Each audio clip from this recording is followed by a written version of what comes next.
Friends, idli तर आहे ना आपण नेहमीच खातो.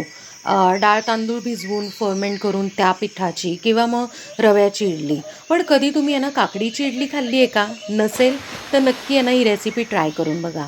एका मोठ्या भांड्यात आपण आहे ना 2 बाऊल बारीक रवा घेतला आहे, किसलेली काकडी, अर्धी वाटी दही आणि थोडं पाणी यूज करून आपण आहे ना हे पीठ छान भिजवून घेणार आहे आणि 2 ते 3 तास झाकून बाजूला ठेवणार आहे. त्यानंतर भिजवून झालं की त्याला एक छोटीशी फोडणी द्यायची आहे. तेल, मोहरी, हिंग, त्यानंतर मिरची आणि आल्याची पेस्ट. ही पेस्ट खूप महत्त्वाची आहे, म्हणजे काय होतं की त्याला छान चव येते. त्यानंतर काय करायचं, ही फोडणी त्यात घालायची, चवीप्रमाणे मीठ घालायचं, मिक्स करायचं आणि पाणी ॲडजस्ट करून परत पीठ छान आपण नेहमी जसं इडलीचं पीठ असतं त्या पद्धतीने करून घ्यायचं. आता काय करायचं, हे 2 मिनटं बाजूला ठेवायचं आणि आपला जो इडली कुकर आहे त्याच्यात पाणी घालून उकळायला ठेवायचं आणि इडलीच्या प्लेट्स आहेत त्याला तूप लावून घ्यायचं, म्हणजे इडली छान मऊ लुसलुशीत शेवटपर्यंत राहते. त्यानंतर या पिठामध्ये अर्धा चमचा खायचा सोडा घालायचा, मिक्स करायचं आणि नेहमी जशा आपण यांना इडल्या लावून घेतो तशाच लावून घ्यायच्या आणि एक 14 ते 15 मिनटं छानपैकी वाफवून इडल्या करून घ्यायच्या.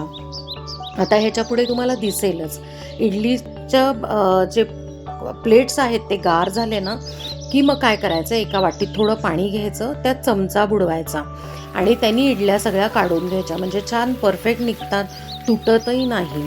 आता मी इडली आहे ना तुम्हाला थोडीशी आहे ना तोडून दाखवते. एकदम मऊ जाळीदार आणि लुसलुशीत इडली इकडे तयार आहे. तर अशा पद्धतीने काकडीची इडली तयार आहे.